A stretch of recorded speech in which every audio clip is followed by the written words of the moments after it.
नमस्कार प्यारे विद्यार्थियों। आज मैं आपको इस वीडियो के माध्यम से इम्परेटिव सेंटेंसेस की एक्टिव वॉइस से पैसिव वॉइस बनाना सिखाऊंगा। पिछले वीडियो में हम लोग इंट्रोगेटिव सेंटेंसेस की, असर्टिव सेंटेंसेस की और नेगेटिव सेंटेंसेस की एक्टिव वॉइस से पैसिव वॉइस बनाना सीखे थे। तो आइए इस वीडियो में हम इम्परेटिव सेंटेंसेस की एक्टिव वॉइस से पैसिव वॉइस बनाना सीखते हैं। तो वीडियो स्टार्ट करने से पहले मैं आपसे हम्बल रिक्वेस्ट करता हूं, कृपया वीडियो को एंड तक देखें और चैनल को अपना प्यार दें। तो एक्टिव वॉइस से पैसिव वॉइस मुख्यतः हम ऑर्डर, एडवाइस, सजेशन और रिक्वेस्ट आदि जिन वाक्यों में शामिल होते हैं उनकी हम बनाते हैं। जैसे अगर हम इम्परेटिव सेंटेंसेस को देखते हैं तो ऑर्डर वाले वाक्य आते हैं। जैसे ऑर्डर में हो गया गो देयर, वहाँ जाओ, क्लोज द डोर। ये इन प्रकार के जो वाक्य होते हैं या जिसमें ऑर्डर, एडवाइस, सजेशन या रिक्वेस्ट जैसे शब्दों का भाव होता है, तो उनकी हम इम्परेटिव सेंटेंसेस में एक्टिव वॉइस से पैसिव वॉइस कैसे बनाते हैं ये हम आपको बताते हैं। जैसे कि हम ये समझ पाएंगे कि एक्टिव वॉइस से पैसिव वॉइस बनाने का कुछ इम्परेटिव सेंटेंसेस में रूल यह होता है। जैसे आप इंट्रोगेटिव के रूल तो जानते ही थे। इम्परेटिव के रूल क्या है? अगर कोई वाक्य नॉर्मल में रहे, जैसे जिसका ऑब्जेक्ट भी रहे, नॉर्मल वाक्य रहे और ऑब्जेक्ट भी रहे। जैसे बोल दिया जाए कि क्लोज द डोर, ठीक है, क्लोज द डोर, तो दरवाज़ा बंद करो।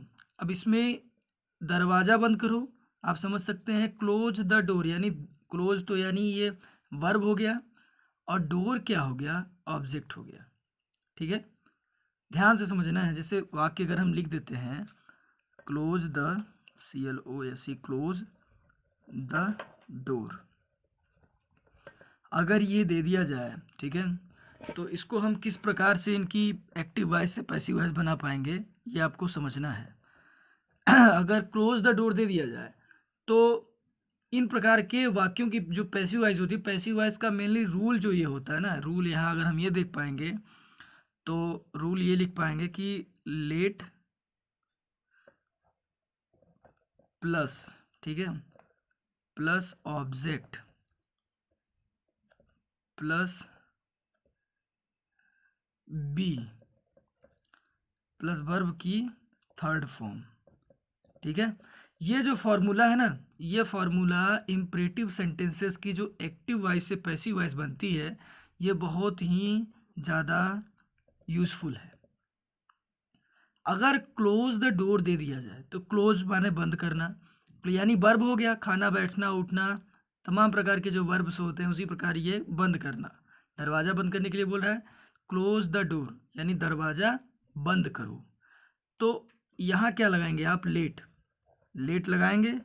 अब इसके बाद ये ऑब्जेक्ट है आपका, ठीक है, लेट द डोर।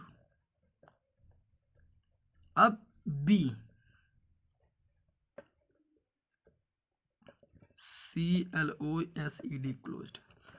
अब ये चीज़ आप अगर इसे ऑर्डर में बनाते, ठीक है, तो इसको इस प्रकार से भी बना सकते थे कि क्लोज द डोर यानी you are order to close the door. यानी आपको हम ये बता दें, अभी हम आगे बताएंगे, लेकिन आपको जानकारी के लिए ये समझ लेना है कि अगर ऑर्डर जैसे वाक्य शामिल जो रहते हैं जिनमें ऑर्डर यानी आज्ञा सूचक का बोध होता है, जिसमें ऑर्डर दिया जाता है, ऐसा लगता है कि ऑर्डर दिया जा रहा है, तो उसमें आप ये समझ पाएंगे कि ये फंक्शन ही दिख रहा है ना, इसको हटा करके direct you are order to और इसके बाद ऑब्जेक्ट, मतलब अगर हो जाता है यहाँ you are order to close the door, यानी कोई बोल रहा है आपको, आज्ञा दे रहा है कि दरवाज़ा बंद करो, तो इसमें डायरेक्टली अगर इसको हम ऑर्डर के हिसाब से बनाते तो let the door be close ना लगा करके डायरेक्ट कह सकते थे you are order to close the door. समझ रहे हैं?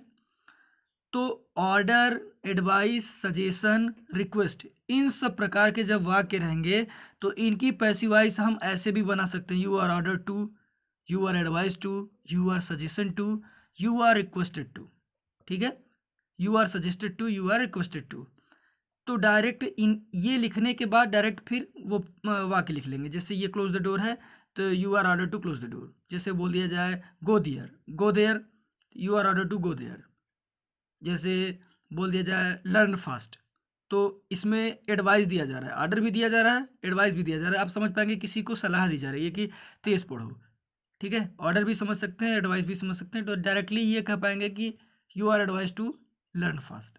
तो तमाम प्रकार के ऐसे वाक्य हैं, लेकिन मेनली आज हम इसमें ये समझना है कि लेट से जो वाक्य हमारे इंपरेटिव सेंटेंसेस की जो पैसिव वॉइस बनती है वो लेट से कैसे बनती है। Let plus object plus b plus verb की थर्ड फॉर्म। जैसे कुछ और वाक्य लिख लेते हैं। अब इस वाक्य को आप देख पाएंगे, जैसे दे दिया जाए कंप्लीट योर वर्क, यानी अपना काम, या आप अपने काम को मतलब कंप्लीट करें, अपने काम को समाप्त करो, ठीक है। तो ऑर्डर भी समझ में आ रहा है। तो आप ऑर्डर नहीं, अगर इसे लेट से बनाना चाहें तो क्या बना सकते हैं, लेट, ठीक है। इसमें ये योर वर्क जो है ना वो ऑब्जेक्ट है, तो लेट योर वर्क बी। अब कंप्लीट का थर्ड फॉर्म क्या हो जाए, कंप्लीटेड, ठीक है। ये समझ पा रहे हैं आप कि नहीं। अब जैसे हम ये समझ पाए ब्रिंग द वाटर है, ठीक है। अगर ब्रिंग वाटर है तो आप ये समझ पा रहे हैं कि ब्रिंग तो ये वर्ब हो गई और द वाटर ये ऑब्जेक्ट है।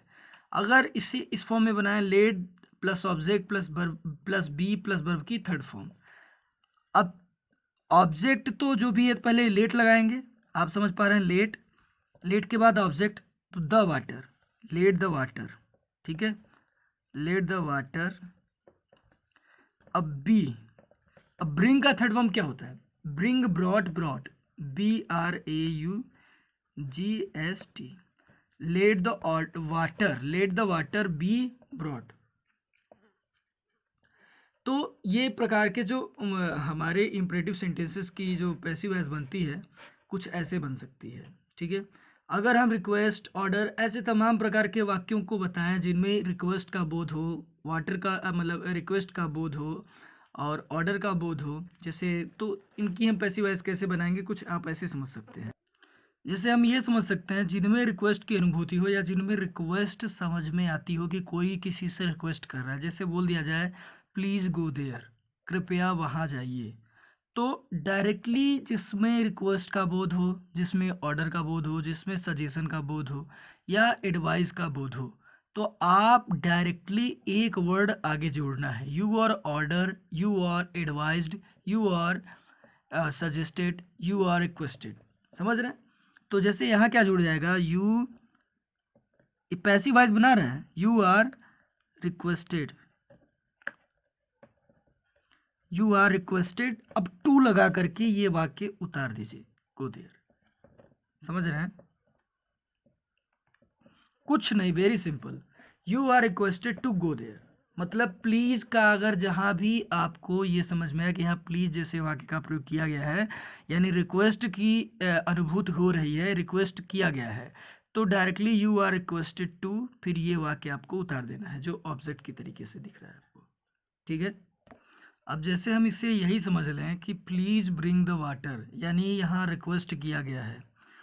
अब अगर रिक्वेस्ट किया गया है कृपया पानी लाइए, ठीक है, कृपया पानी लाइए, तो डायरेक्टली आप ये समझ पाएंगे अगर कृपया जैसे वाक्य का यहाँ प्रयोग किया गया है तो यू आर रिक्वेस्टेड, ये पैसिव वॉइस बनाते समय ये आपको अपने हिसाब से प्रयोग कर लेना है, ठीक है, यू आर रिक्वेस्टेड। अब इसके बाद टू लगा दीजिएगा, ब्रिंग द वाटर। कुछ भी नहीं है, लेकिन हाँ ये चीज़ है कि आप अगर इसे ढंग से समझ पाते हैं तो, ठीक है, तो कुछ भी नहीं है, प्रॉब्लम इसमें नहीं होनी चाहिए। और मैं आपको एक बार बता दूं, जहाँ रिक्वेस्ट, जहाँ ऑर्डर, जहाँ सजेशन, जहाँ एडवाइस का प्रयोग होता है, तो ये जो वाक्य पहले जोड़ा गया है इसे आप जोड़ करके और बाकी जो ये वाक्य बचते हैं ऑब्जेक्ट में, इनको लिख देना है आपको। जैसे प्लीज़ गो देयर है तो यू प्लीज़ है, यानी प्लीज़ आपको रिक्वेस्ट किया गया है तो यू आर रिक्वेस्टेड टू जोड़ करके इसके बाद इसको उतार दिया गया है। अगर ऑर्डर आता है कि कम हियर, यानी यहाँ आओ, ये ऑर्डर का प्रयोग हो रहा है, तो you are order to come here. समझ रहे हैं। कुल मिलाकर के ऐसे वाक्यों का हमें प्रयोग करना है और इस तरह से हमें पैसिव वॉइस बनानी है। तो वीडियो ज़्यादा लंबा ना हो इसलिए मैं अभी पॉज कर देता हूँ, फिर इसकी पार्ट 2 बना दूंगा। तो बहुत बहुत धन्यवाद देखने के लिए, ऐसे ही सपोर्ट करते रहिए आप लोग।